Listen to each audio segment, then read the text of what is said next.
What's up, Saints? The mission of this channel is simple. At Sword of Truth, we wield the Bible as the blade forged in steel and spirit to cut through deception with clarity. We are unashamed of the gospel and committed to the sword. Spirit, word, obedience, righteousness, and defense. What's up, Saints? I hope you guys are having an amazing day. I know I am. The Seahawks just showed us their new jersey, their new rivalries jersey, and if you're an NFL fan, you've probably seen some other ones. But today we're gonna talk about three things. The first being, does truth exist? The second being, does God exist?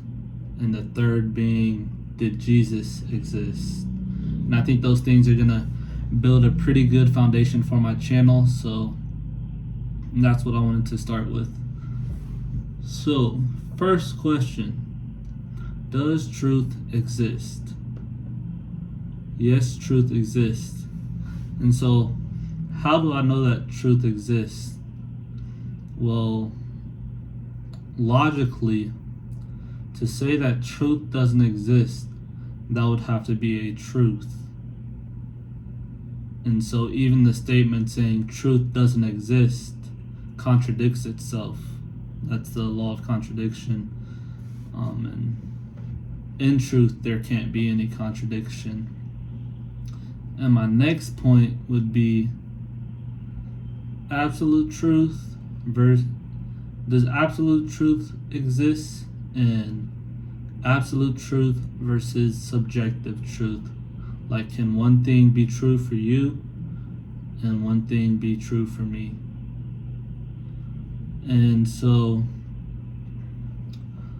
the question you would ask with this topic is, does absolute truth exist? And to say it doesn't exist, is that absolute truth, or is that just false? Subjective truth, the thought of that is kind of tricky because, like, I can think something's beautiful and you can think something's ugly, and that would be subjective truth, which doesn't discount absolute truth, but it could be absolutely true that I believe that something's beautiful, and it could be absolutely true that you believe something is ugly. But with truth, two opposite things cannot both be true. So you can't have, say we have water, and this water has to be hot or cold. It can't be both. It can't be hot and cold. Basically is what I'm saying. It can't be both. And so that's how I would prove absolute truth, is that I think everything has a absolute truth, and I think that's how truth works. So for my next topic, we got, does God exist? And there's usually three main arguments for this topic. It's the cosmological, teleological, and the moral argument. But I'm going to add two more, mathematical argument and a personal argument, which personal arguments aren't always the strongest, just because everybody has a personal argument when it comes to religions. But starting with cosmological, we have things like a beginning needs a beginner.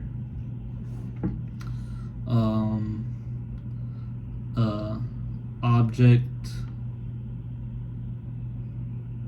set in motion has to be put in motion. Like, for example, if I have this water bottle and it cannot move unless I touch it.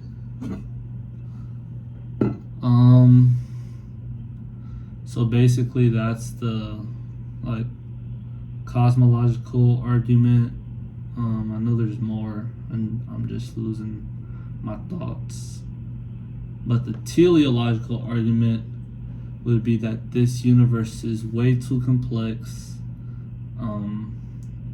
Everything within it, going down to how space is divided up and how planets are set in perfect positions. The sun is in a perfect position. The moon is in a perfect position. Earth is in a perfect position. And if any of those were to like alter just the slightest bit, it would just cause chaos. Not chaos, but it would make it very hard for things like Earth to exist, or people who live on Earth to exist, or any type of life to exist on Earth. For example, if the moon was either closer or farther away, it would affect the tides in the oceans, that to where the oceans would flood the Earth pretty much. But other arguments can even go down to life, like how did each type of life form begin to exist. And some people subscribe to the thought of evolution. I don't, and I'll maybe get to that on a different video. But like, how did we develop characteristics that function in such a complex way for us to live and exist? Such as like, how's there a male and female basically for every species that's not asexual, or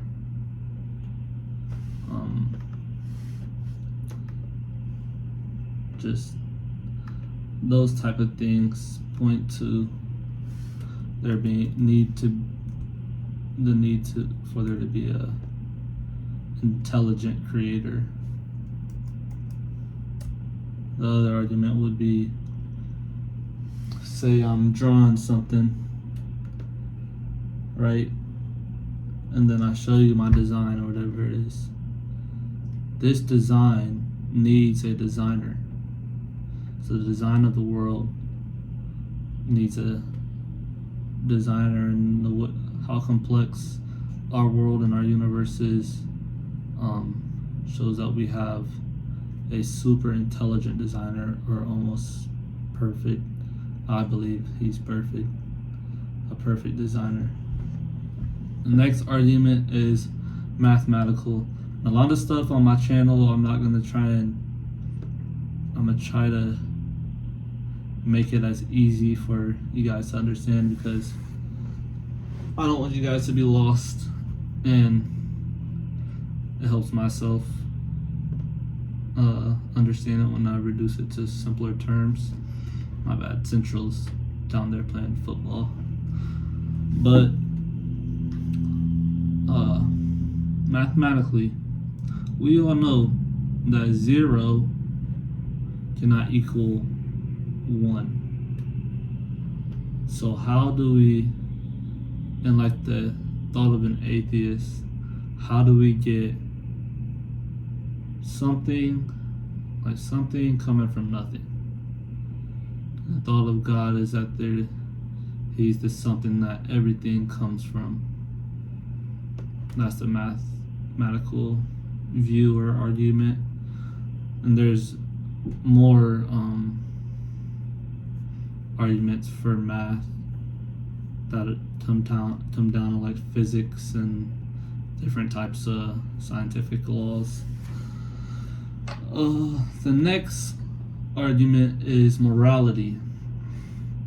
And the thought for morality is that moral law must come from a lawgiver or moral lawgiver, in which I believe is God. And it's kind of crazy how like around the world you see some of the same moral values. For example, rape. If somebody were to tell you that rape is okay, what would you think? You would think that person is crazy, right? And that's just something that's written on all of our hearts. But if there isn't a God, to say that rape is wrong, then how are you going to tell me that it's wrong when, like, it's just my opinion versus your opinion? And that's the moral argument, is how are you going to tell me something is wrong and something's right when it's just opinion versus opinion and it's all subjective. But if there's a God, then it is objective, and there's a moral law that shows a standard of right and wrong. Then my last argument would be personal. And this argument, like I said in the beginning, isn't the strongest because a Muslim might have a personal testimony or belief that God acted in their life, or a Buddhist or a Jewish person or a Hindu Hinduist, I think that's what you call it. But me, I know that there's things that happen in my life that I couldn't explain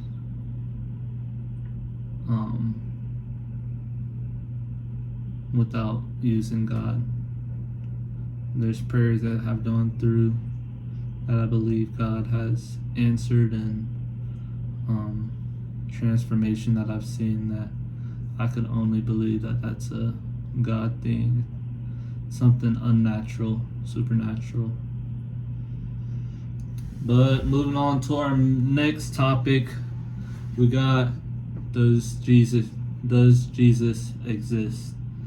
And my first point is gonna look at the historicity of Jesus, and basically what that is how historical is Jesus. And I'm gonna point to a few converging lines of evidence that Jesus did exist. And right now I'm not trying to prove that he is God or that he's divine or anything like that. I'm just trying to prove that he did exist and he was a real person on earth. And so for with that, I'll use converging lines of evidence, which is basically showing that basically saying that like this historical text says this historical text says the same thing, this historical text says the same thing, this historical text says the same thing. That's a line across that we can have that shows from many different many different point of views that conclude that something was real or happened. And some of these things that we can draw converging lines of evidence as Christians are that Jesus did exist. He was a Jewish teacher. He gathered followers. He was crucified under Pontius Pilate. His followers claimed he rose and worshipped him as divine. Those are 5 things that we can know is true. And so during this time we got some historical books and 4 main, not cultures, but 4 main groups that point to Jesus and his existence, which are the Romans, the Greeks, the Jews, and the Christians. And I'll point to some books and some people who testify that Jesus did exist. So to start, I'll start with the Romans. We have Tacitus, and his book called Annals.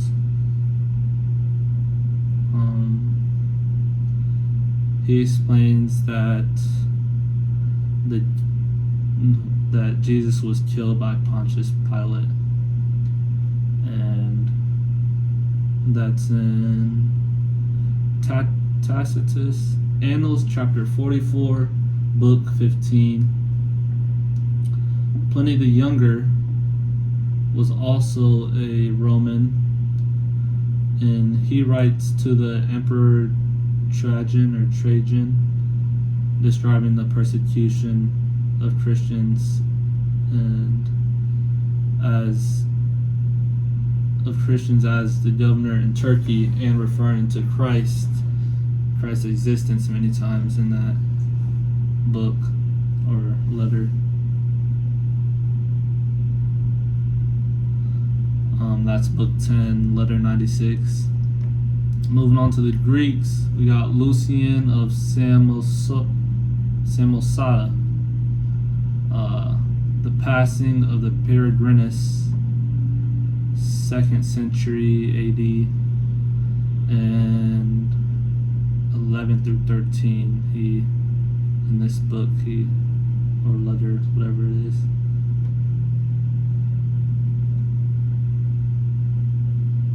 he refers to Jesus. Also, another Greek is Marabar Serapion, and his letter to his son. In the Syriac manuscript, 14,658 refers to the execution of the wise king of the Jews. Moving on to Josephus. He was a Jew and a 1st century historian, and he wrote the book, I think it's called The Antiquities of the Jews, and where you'll find Jesus' existence in that is book 18, chapter 3, book 20, chapter 9, and the last Jewish text I got for you guys is the Babylonian Talmud, and you'll find Jesus' existence in that, and the Sanhedrin 43a, 107b, and the Sotah 47a.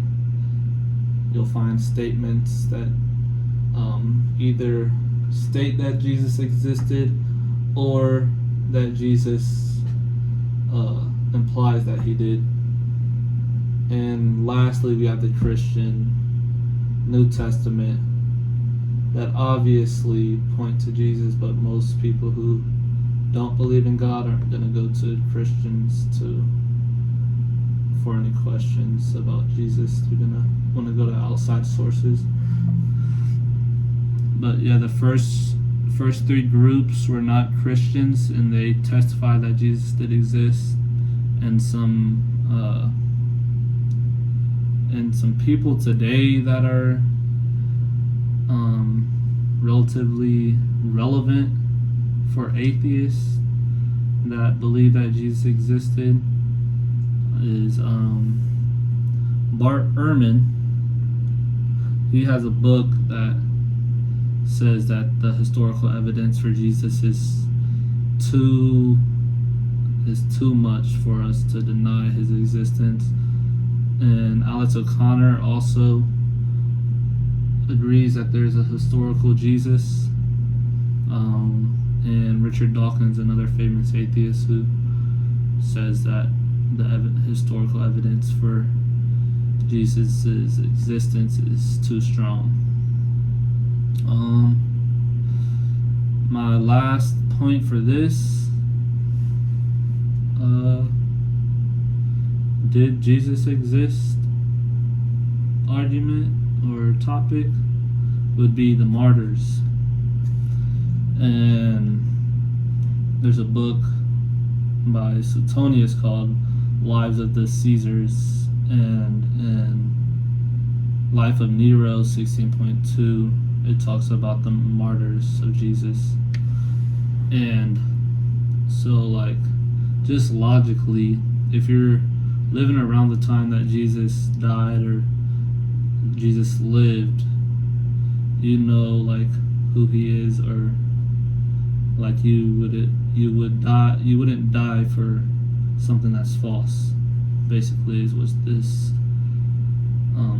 argument is, and they weren't just, I don't know, like, shot and killed. It was over. They were tortured for Jesus. They were eaten by lions and crucified upside down, and some horrific, like, type of deaths like that make you think,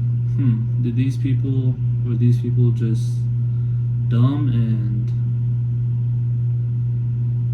died for no reason, or did they have a reason to die? And yeah, that's basically it. Some people have tried to say, like, a mass hallucination happened, which is, like, super rare and unheard of. But that's about it for the first video today. I think to end this video, I would just say, seek the truth. Don't seek what makes you happy. I think the truth will end up making you happy. Don't try to validate your beliefs, but actually search for the truth.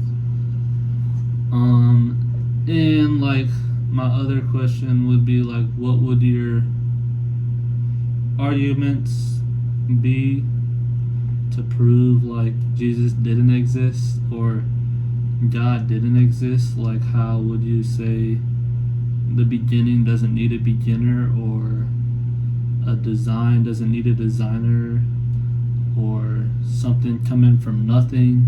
These are all, like, basic scientific laws that everybody pretty much agrees on and has seen the evidence of it working. I've heard different arguments for these, but they sometimes draw off of theory, scientific theory, where these draw off of law, scientific law. And I'm always willing to learn new things and hear new arguments, so I'd love to hear you guys' thoughts on those. But my next video is gonna be about, or my last question for you guys is, would you die for something you knew was false, or you didn't 100%, maybe not 100%, but at least 80% know is true? Yeah, but my second video I'll be talking about, is the Bible the truth? Is Jesus God?